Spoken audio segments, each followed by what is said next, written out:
자, 시청자 여러분들 반갑습니다. 얼음사이다입니다. 자, 여러분, 우리나라 제조업의 핵심 기둥 가운데 하나가 바로 자동차 산업이죠. 반도체와 더불어 가지고 이 자동차 산업은 대한민국 수출 경제의 거의 대한민국 수출 경제를 이끌어가는 쌍두마차, 양대 산맥이라고 봐도 과언이 아닙니다. 굉장히 중요한 산업 분야예요. 자, 자동차 산업은 흔히 제조업의 꽃이다 또는 제조업의 왕이다 이런 소리도 듣습니다. 자, 그렇게 부르는 이유는 자동차에 관련돼 가지고 수많은 부품 납품 업체들이 존재를 하기 때문입니다. 그 밑에 딸려 가지고 이 자동차 산업의 생태계 아래에서 먹고 살아가는 사람들이 굉장히 많기 때문이죠. 고용 창출 효과가 굉장히 큰 효자 산업 분야 중에 하나입니다. 똑바로만 굴러간다면. 그렇기 때문에 이 자동차 산업이 굉장히 중요하다라는 거예요. 자, 그런데 이게 정상적으로 굴러가면 참 좋은 효자 산업인데 문제는 현대차를 얘기할 때마다 항상 같이 따라오는 악명 높은 뉴스 키워드가 하나 있다라는 겁니다. 그게 뭐냐? 바로 악명 높은 현대차 노조 리스크입니다. 현대차 노조는 굉장히 유명하죠. 자, 최근에는 그래가지고 오죽하면은 이 현대차 생산직이 워낙에 꿀단지라는 게 너도나도 입소문이 많이 나가지고 일반 대학도 아니고 좋은 대학교를 나온 사람들, 상위권 대학교를 나온 사람들조차도 현대차 생산직을 부러워하고 있고, 오죽하면은 이제는 7급 공무원인 사람들도 공무원을 때려치우고 현대차 생산직으로 가고 싶다 이런 얘기를 할 정도입니다. 이거는 여러분들 제가 결코 과장되게 비유적으로 하는 말이 아니라 실제로 뉴스 기사라든지 직장인들이 익명으로 교류하는 블라인드 같은 유명한 곳들에서 꽤나 반진담으로 이게 나오고 있는 얘기들입니다. 그러니까 왜 이 현대차 생산직을 그렇게 사람들이 부러워하고 선호를 할까요? 이 일은 엄청나게 쉽고 편하죠. 솔직한 말로 고등학생, 대학생들 데려와가지고 그 1주, 2주만 배우면은 다 그거 대체할 수 있습니다. 대부분의 코너들. 이 일은 엄청나게 쉽고 편한데 월급은 대한민국의 전 직종을 통틀어가지고 탑 클래스죠. 전 세계 자동차 업계를 통틀어가지고 탑 클래스입니다. 근데 반면에 업무 스트레스 어때요? 뭐 성과나 실적 압박 같은 게 존재를 합니까? 뭐 개 같은 어떤 직장 상사하고 엮여가지고 내가 막 자존심 팔아가면서 극도의 스트레스를 겪나요? 아니죠. 성과와 실적 압박도 없어. 이 일은 엄청나게 쉽고 편하고 간단해. 고등학생들도 데려다가 할 수 있어. 근데 월급은 대한민국을 넘어서 전 세계 탑 클래스야, 업계에서. 이러니까 이런 말도 나올만 하다라는 겁니다. 자, 근데 그럴만도 한 게 여기 보면은 해마다 현대차 노조가 사측에 마치 깡패처럼 요구하는 것들이 어마어마하다라는 거예요. 툭 하면은 정년 연장 요구에 주 4.5일제 시행 요구에 기본급 올해도 100% 인상해라 몇 프로 인상해라 해마다 이러죠. 심지어 회사의 영업이익 순이익의 30%를 우리한테 성과급으로 지급해라 이딴 소리들을 막 요구를 합니다. 아니 회사 영업이익의 30%를 그 성과급으로 툭 하면 지급하고 이래버리면은 회사가 연구개발하고 미래 준비는 뭘로 합니까? 왜 노동자 근로자들이 이걸 다 받아가야 되죠? 주주들은요. 그 핵심 기술자 진짜 그러니까 대학 나와서 어떤 이 엔진과 미션을 연구하고 자동차 디자인을 만드는 그런 어떤 핵심 인재들은요. 좀 어이가 없다라는 거죠. 이런 환경에서는 기업이 그러니까 정상적으로 사업하고 탄력받아가지고 성장하기가 굉장히 어렵다라는 얘기를 제가 지금 하는 겁니다. 자, 그런데 최근에 한 달 전 뉴스를 보면은 뜻밖에도 현대차가 지난 6년 동안 연속 무파업이었다. 파업이 없었다라는 좀 이런 생소한 뉴스 기사가 나옵니다. 자, 그러면서 지금 제가 보여드리는 이거는 그냥 여러분들 보라는 참고 자료입니다만 한편으로는 이제 저런 곳들 말고 어떤 언론에서는 어떤 얘기가 나오느냐. 이게 다 그러니까 성숙한 노조 덕분이다. 협상이 잘 된 거다 등등. 억지로 훈훈한 분위기를 노조에게 연출해 주려고 하는 그런 언론들도 있습니다. 자, 그러면 여러분들 성숙한 노조 덕분에 임금 협상이 잘 마무리가 되었다. 이게 과연 사실일까요? 결론부터 말하자면 당연히 아닙니다. 팩트는 요즘 현대차가 좀 잘 나간다 싶은 상황에서 최근에 돈도 좀 잘 벌었다고 성장을 하고 있다고는 하죠. 현대차가 정말로 순위가 많이 올라왔습니다. 전 세계 자동차 업계에서. 그런데 이런 좀 잘 나간다 싶은 상황 속에서 노조가 폐악질을 부리면 어떻게 될까요? 생산 라인이 멈춰 서겠죠. 회사 전체가 정지된다고. 심각한 차질이 생기기 때문에 사업에 지장이 오는 거를 막기 위해서 이걸 의식한 회사가 설설 기었다라는 거예요. 노조한테. 돈으로 그래가지고 다 때려 박았기 때문에 파업 없이 넘어갈 수가 있었다라는 겁니다. 타결을 당연히 보는 거죠. 다시 말해가지고 파업을 할 이유가 없었다라는 거예요. 돈을 이미 많이 퍼줬으니까 설설 기면서. 현대차의 임금 인상폭은 이번이 역대 최대 수준으로 이번 합의는 무려 직원 개인당 평균 약 5천만 원의 임금 인상 효과가 있었다라고 합니다. 이거는 제가 막 하는 게 아니라 뉴스 기사에서도 나오고 있고 현대차 노조 측의 설명이 이런 거예요. 자, 현대차 노조는 이번에 전체 조합원들 약 4만 3천 명을 대상으로 임금 협상 잠정 합의안에 대해서 찬반 투표를 했습니다. 자, 투표율이 84%가량 나왔다라고 해요. 참고만 하세요. 그 중에서 그래가지고 2만 1,500명, 그러니까 약 58% 정도의 사람들이 찬성을 했다라고 해요. 이 정도면 괜찮다라고. 그래갖고 이게 가결이 됐다라고 하죠. 근데 이게 충격적인 게 뭐냐면은 현대차 노조는 여러분들 정말로 그러니까 대우를 잘 받습니다. 그렇게 좋게 전 세계 자동차 업계에서 최고 클래스로 벤츠, BMW, 도요타보다 더 많은 연봉을 받아가는 게 국내 현대차 생산 공장이에요. 그런데 그런 업계 최고의 기업들 혹은 어떤 최고의 어떤 레거시를 가지고 있는 기업들보다도 더 많은 대우를 받으면서도 그러니까 저게 찬성이 58%밖에 안 된다라는 거는 저거를 반대하는 인간들도 거의 절반에 가까운 40% 이상이 반대를 했다라는 거예요. 그러니까 난 그게 충격적이었다니까. 어떤 내용들이 있냐면은 올해 합의안은 기본급 11만 2천 원 인상, 성과금 500%에 플러스 1,800만 원. 그리고 또 주식 25주 지급 이런 것들이 있었다라고 합니다. 상상을 초월하죠. 대부분 그래 솔직히 대한민국에 일하는 사람들 보면 진짜 월급 그거 알맹이 200, 300 얼마 그거 말고 진짜 더 이상 플러스 알파로 받는 거 아무것도 없는 사람들 수두룩하거든요. 플러스 붙는 거 한번 보라는 거예요. 그러니까 상상을 초월한다니까. 자, 그래가지고 한 번 더 제가 설명을 드리자면은 현대차 노조를 편들고 있는 몇몇 좌파 언론들이 좀 황당했다라는 거예요. 나는. 뭐 그들이 말하는 논조를 보면은 무파업 타결 최장 기록을 경신했다. 성숙한 노조 문화가 대단하다. 뭐 이런 소리들을 하는데 실상을 따져보니까 어떻습니까? 그게 아니라는 거죠. 회사는 퍼줄 만큼 퍼주고 있다라는 거예요. 임금 인상 폭이 그러니까 이번에 거의 역대 최대 수준이었다라는 거예요. 이번 합의에 따라 가지고 직원 개인당 평균 5천만 원에 달하는 임금 인상 효과를 얻게 되었다라는 게 노조 측의 설명입니다. 자, 대한민국에 그런데 여러분들 생각을 해보세요. 멀쩡한 대학까지 나오고도 연봉 5천을 못 받는 사람들 많죠. 수두룩 빽빽합니다. 열심히 일하는 사람들 중에도. 그런데 여기서는 기존에도 이미 받아먹고 있던 대우가 대한민국뿐만 아니라 전 세계 자동차 업계 탑 클래스였는데 플러스 알파로 거기서 또 인상되고 늘어나는 게 수천만 원 단위라는 거예요. 상상도 안 갑니다. 그러니까 저기에 플러스 마이너스의 금액이 일부 있고 직원 개개인에 따라서 어떤 편차가 있다고는 할지라도 어마어마하다라는 거예요. 저게. 나중에 다른 사람들 댓글 의견 베스트 리플들도 보여드리겠습니다. 자, 그래가지고 또한 퇴직 후에도 다시 이제 계약직으로 다시 일할 수 있도록 숙련 재고용 제도라고 해서 이것도 총 그러니까 기본의 1년에서 총 2년으로 확장이 됐다라고 합니다. 현대차 조합원들은 사실상 정년이 만 62세까지 늘어나게 되는 셈입니다.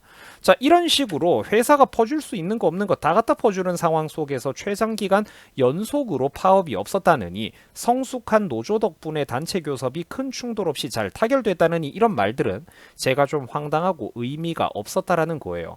그리고 국민들도 뻔히 뉴스를 보고 눈과 귀가 다 있는데 갑자기 이제 와가지고 지난 6년 동안 우리는 파업이 단 한 번도 없었다라고 해버리면 여러분들은 그 문구를 볼 때 생각이 좀 어떻습니까? 사실상 파업이나 다름없는 행위들이 굉장히 많지 않았나요? 당장 지난 몇 년 동안 우리가 생각나는 것만 해도 수도 없이 많은데 현대차, 기아차 노조가 툭 하면은 생산 라인들 정지하고 생산 물량까지 조절하고 공장들 멈춰 세워버리고 연봉 올려달라, 회사 영업이익의 30%를 쪼개가지고 자기들 달라, 단체 행동하고 협상 거부하고 생떼 쓰고 여론전하고 걸핏하면 회사 발목을 잡아댔던 것들이 굉장히 많단 말이에요. 그건 도대체 뭐였는지 의문입니다. 반드시 떠들썩하게 스피커 틀고 수백 수천 명이 바깥으로 뛰어나와가지고 머리에 붉은 띠를 동여매고 노동가를 불러야지만 그걸 타여 파업이라고 볼 것인가. 회사 발목을 단체 행동으로 잡아대고 억지를 부려대면 그게 곧 파업 아닙니까? 자, 잠깐 예를 들어보자면은 현대차, 기아차 노조는 유명한 자동차값 할인 혜택이 있습니다. 수천만 원이 넘는 자동차 값에서 무려 그러니까 30%가량을 그대로 할인받아가는 그야말로 어마어마한 전 세계 자동차 업계를 통틀어 가지고 찾아보기 힘든 파격적인 대우입니다. 그런데 심지어 이거를 평생 동안 차값을 깎아달라고 떼를 쓴 적도 있습니다. 제가 그래서 이런 사례들을 한번 짚어보는 거예요. 완성차 업계에서도 황당해가지고 말하기를 평생 동안 30% 자동차값 할인은 너무 지나친 혜택이라고 사람들이 입을 쩍 벌립니다. 기아 같은 경우에 매출 원가율이 약 79.1% 정도 된다라고 해요. 이걸 만약에 그러니까 100원짜리 차를 판다라고 가정할 경우에 거기서 정말로 그러니까 순수하게 날아가는 원가만 79.1%라는 겁니다. 자, 그런데 여기서 실제 판매라든지 관리비라든지 여러 가지 어떤 기타 부대 비용들을 생각해 보면은 기아가 가져가는 그런 어떤 자동차 제조업의 실제 이익률이 뭐 20%가 넘고 그게 가능하겠어요? 아닙니다. 그것보다 실제 이익률은 떨어집니다. 그런데 현대차, 기아차 노조라는 이유로 무려 30%를 차값에서 할인을 해주면 그 직원이 한 명, 두 명도 아닐 텐데 이거는 그러니까 무슨 짓을 해도 30%씩 이렇게 할인을 해줘버리면은 단연차 직원이라는 이유로 할인을 해줘버리면은 자동차 회사는 그거 미치고 손해를 보게 된다라는 거예요. 그 차 한 개 직원에게 팔아줄 때마다. 그러면 여러분들 그 가격을 누가 메꿔주겠습니까? 맞아요. 평범한 국민들, 일반 소비자들이죠. 소비자들에게 그것들, 그 노조, 귀족 노조, 황제 노조 애들이 받아먹는 혜택들의 비용이 사실상 소비자들에게 전가가 되고 있다라는 겁니다. 재직자도 아닌 퇴직자들에게 평생 동안 30% 할인 혜택을 제공해라 마라 이러는 거는 세계적으로 그러니까 들어본 적도 없는 혜택이라고 하죠. 이거 하도 말 많아가지고 줄인다고 줄인 게 한 25% 되고 이럴 겁니다. 어마어마해요. 몇 천만 원짜리 차에서 그렇게 25%씩 할인을 받아보면 저러면서 그러면은 미국 공장보다 국내 공장이 뭐 일이라도 한국인 특유의 근성으로 옛날 산업화 세대 마냥 코피 터지게 일하고 생산 효율이라도 좋냐? 절대로 안 그래요. 미국 공장보다 생산 효율은 훨씬 많이 떨어집니다. 참고로 제가 자료가 너무 길어져서 다는 안 가지고 왔지만 대한민국의 이제 국내 자동차 업계 공장들의 생산 효율이 보면은 해외 공장이랑 비교했을 때 거의 한 절반 가까이밖에 안 됩니다. 그 쉽게 말해가지고 다른 해외 미국이라든지 해외 공장에서는 10명이면은 해결할 수 있는 일이 우리나라에서는 그러니까 한국 노조 애들로 일을 하려면 한 18명이 필요하고 거의 그 정도 비율 차이예요. 플러스 마이너스 조금의 퍼센트 차이, 공장과 국가마다 차이는 있지만 거의 2배 가까이 그러니까 생산 효율의 차이가 납니다. 그러니까 저렇게 받아먹을 거 다 받아먹으면서 생산 효율이 굉장히 그러니까 대한민국이 제일 나쁘다라는 거예요. 현대 기아차 공장 전 세계 모든 자동차 생산 기지 중에서 한국 국내 공장의 생산성이 가장 떨어진다라는 거는 거의 여러분들 이거는 실제 이렇게 실물 경제를 다루는 분들에게는 유명한 상식입니다. 이 얘기하는 게 입이 아파요, 이거는. 이러면은 솔직히 기업 입장에서 어떨까요? 국내에 투자하고 한국 사람들 고용해가지고 이렇게 한국에서 사업하고 싶겠습니까? 민주당도 같이 저거랑 한 패거리가 돼가지고 좌파 언론들이 전부 다 물어뜯는 이런 나라에서 기업의 투자가 그래가지고 감소하고 고용과 일자리가 감소하면 실제로 그래서 국내 대기업들이 국내 투자를 지금 계속 줄이고 국내 그러니까 생산 기지들을 그러니까 해외로 계속 옮기고 있어요. 그러니까 해외 투자를 지금 늘리고 있습니다. 야금야금 말하지 않아도. 사람들 뭐 툭하면 한국에서 그래도 이득이 되니까 한국에서 사업하지 이딴 소리 하는데 실제로 지금 대한민국의 삼성, 현대 같은 대기업들은 매출도 해외에서 훨씬 많이 나오고요. 거의 7, 80% 이상 해외에서 매출이 나오고 있고요. 이런 기업들이 8, 90% 가량. 현대차도 거의 한 80% 이상, 삼성은 거의 90% 가깝습니다. 매출이 해외에서 나오고 실제로 지금 조용히 그러니까 추가적인 어떤 고용과 생산 시설들을 해외로 그러니까 해외에서 지금 투자를 하고 있습니다. 근데 기업의 투자가 이런 식으로 국내 고용, 국내 일자리가 감소하면은 결국 전 국민 모두가 어마어마한 손해를 보게 된다라는 겁니다. 여러분들 젊은 여러분들도 느끼시잖아요. 10년, 20년, 30년 전보다 해가 갈수록 계속해서 고용이 더욱더 어려워지고 있는 거. 우리가 열심히 공부하고 노력을 한다라고 해가지고 우리가 국영수 수능 평균 점수가 높다고 해서 공짜로 양질의 일자리가 떨어지는 게 아니라니까. 대감마님 집에서 내가 머슴살이를 하고 싶은데 대감마님들의 TO가 줄어들고 있다고 지금. 그래서 내가 항상 말한 게 어떤 우파 전체의 어떤 거대한 어떤 이런 경제적인 개념 아닙니까? 우리가 그 지역적으로 국영수 점수가 몇 점 더 높고 덜 높고 그래갖고 사교육을 때려받고 이딴 게 중요한 게 아니라니까. 나라 전체를 좀 먹고 살만한 환경, 사업하기 좋은 환경을 그래서 만들어줘야 된다고. 대감마님의 곳간을 우리가 왜 대신 걱정을 해줘야 되냐. 내가 그 집에서 머슴살이를 하고 싶으니까. 그리고 현대차 노조의 어떤 민폐, 폐악질에 관해서 또 한 가지 여러분들에게 레전드 사례를 하나 소개를 해드리자면은 2019년에 여러분들 펠리세이드 사건 여러분들 아실런지 모르겠습니다. 제가 5년 전에 그때 당시에도 유튜브에 이렇게 영상을 업로드한 적이 있어요. 제가 정말로 많은 주제를 다루는 사람입니다. 자, 현대차에서 여러분들 지금도 사실 이 차가 인기가 많죠. 중고차 값도 아직까지 상당합니다. 대형 인기 SUV 모델인 펠리세이드라는 자동차입니다. 저도 개인적으로 저 차를 되게 좀 좋아해요. 넓으니까. 자, 당시 보면은 인기도 많고 그래가지고 주문도 엄청나게 저게 밀려 있었는데 문제가 뭐냐면은 그때 당시에 2019년에 현대차 사공장 노조가 폐악질을 부렸다라는 거예요. 뭐 했냐? 일하기 싫다고 무기한 거부를 한 적이 있습니다. 특근을. 자, 이게 어떻게 된 일인지 여러분들도 좀 신기할 거예요. 일을 보통 그래도 많이 하고 싶어 하잖아. 돈을 벌어야 되니까. 당시 사건이 이렇게 돌아갔습니다. 요약을 하자면. 자, 시청자 여러분들이 어떤 자동차 회사의 오너라고 생각을 해보세요. 정말로 기적적으로 여러분들 회사에서 그러니까 운 좋게 인기 많은 자동차가 하나 나왔습니다. 주문도 막 쏟아져요. 그러면 어떻게 해야 되겠어요? 코피 터지게 직원들 돌리고 열심히 일해가지고 인기 있을 때 그 인기 있는 차를 최대한 많이 팔아야 되겠죠. 우리 물 들어올 때 노젓는다라고 하지 않습니까? 그래서 당시 현대차에서도 당연히 이렇게 했어요. 와, 펠리세이드 진짜 잘 팔린다. 이거 다른 공장에서도 추가 생산을 해야 되겠는걸? 그랬는데 노조가 응 안 되라고 이거를 빠꾸를 시킨 겁니다. 반대를 했다라는 거예요. 되돌렸다고. 자, 왜 이런 일이 벌어졌나 그 이유를 살펴봤더니 한쪽 공장의 노조가 이 차가 생각보다 인기가 되게 많죠. 그럼 이 생산 물량을 다른 시설로 나눠주는 게 배가 아파서 반대를 했다라는 겁니다. 자기 공장에서만 생산하고 자기들만 일을 많이 하고 해가지고 수당 많이 타가고 일감을 많이 받아야 되는데 생산 라인이 분산되고 늘어나면은 본인들의 일감이 줄어들 거라고 우려를 했다라는 거죠. 내가 일 적게 하고 연봉이 줄어들 것 같다고. 그래서 반대를 했다라는 겁니다. 근로자들이. 그게 말이 됩니까? 충격적이지 않으세요, 여러분? 그러니까 당연히 생산 물량을 조절하거나 다 같은 현대차의 생산 기지가 뭐 A 도시에도 있고 B 도시에도 있다면 우리가 예를 들어서 서울에도 있고 대구에도 있다고 쳐 공장이. 그러면은 한쪽 공장만으로 인기 많은 상품의 생산량이 부족할 때 어떻게 해야 되겠어요? 다른 공장에서도 그걸 같이 만들면 되잖아. 그러니까 이런 것들은 애초에 경영진들이 판단을 내릴 문제 아닙니까? 그죠? 근데 월급 받고 일하는 근로자 노동자가 거기에 간섭을 하고 있다라는 거야. 내가 지금 황당하다고 비판하는 게 그거라고. 근로자 노동자의 본질은 뭡니까? 시키는 대로 열심히 일을 하는 거예요. 아, 물론 그러니까 경영자가 역량이 뛰어나고 좋은 사람이라서 근로자 노동자들에게도 가끔 어떤 아이디어를 구하고 공모전을 열고 이러면 좋다고 생각하고 저는 진심으로 그거를 응원을 합니다. 어떤 거대한 조직의 하부 조직원이라도 똑똑하고 재능 있는 사람들이 실제로 있어요. 근데 그거는 경영진들이 할 문제고 기본적으로 생산 물량을 어떤 공장에 얼마나 배분할 건가 이런 거는 그러니까 경영진들이 할 일이잖아.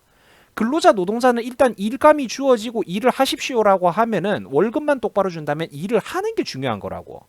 한편 펠리세이드부터 해가지고 미국의 뭐 또 뭐 인기 그 기아에서 만드는 대형 SUV 텔루라이드 이런 것도 인기 좀 많은 대형 SUV가 있습니다. 국내에는 없죠. 그래가지고 미국에 있는 현대차 공장에서 생산 효율이 그러니까 제가 아까도 말씀드렸지만 미국 공장이 더 효율이 좋다라고 했죠. 적은 인원을 투입해도 생산량이 더 많이 나옵니다. 황당하죠. 월급도 적게 받아요. 미국 애들이. 자, 그러니까 그런 생산 물량에 여유가 있으면 어떻게 해야 되겠어요? 거기서 만든 물건을 국내로 역수입할 수도 있는 거죠. 펠리세이드 옛날에 우리나라 막 10개월 1년씩 밀렸지 않습니까? 미국에서 만든 물건을 국내로 역수입, 역수출을 할 수도 있는 것이고 표현을 뭐라고 하든 또 미국에서 전략 차종으로 출시했던 저런 텔루라이드라든지 어떤 저런 자동차가 국내에서도 반응이 되게 뜨겁고 좋다 싶으면은 국내로 물량을 좀 들여와 볼 수도 있고 그런 겁니다. 그러니까 이거는 자사의 상품을 어떻게 팔고 만들고 생산할 것인가, 물량을 조절할 것인가 이런 거는 누구의 몫이죠? 당연히 경영진의 몫입니다. 그죠? 그런데 충격적이게도 우리나라 현대차 기아차 노조가 지금 하는 짓이 어때요? 노조가 수출 물량을 조절한다니까? 생산 공장의 물량 조절 문제를 지들이 간섭을 한다고. 이런 행위들은 정말로 정신이 나간 행동이죠. 명백한 월권 행위들입니다. 때려잡아야 되는 거예요. 이건 진짜 공권력 동원해서라도. 노동자의 영역을 그러니까 벗어났다라는 거예요. 내 말은. 그래가지고 제가 오늘에 이제 간만에 현대차 노조 임금 협상이 뭐 파업도 없이 성숙하게 마무리됐다 어떤 그런 어떤 뉴스들을 보고 제가 좀 황당해가지고 여러분들에게 현대는 이미 엄청나게 퍼줄 거를 퍼주고 있고 자꾸 이게 1년 2년 지나면 사람들은 까먹지만 국민 여러분들에게 그러니까 얼마나 어마어마한 일들이 현대차 노조를 통해서 지금 우리나라 기업에서 실제로 지금 벌어지고 있는지 이런 것들 막장적인 상황들에 대해서 한번 경각심을 알리고자 제가 설명을 드린 겁니다.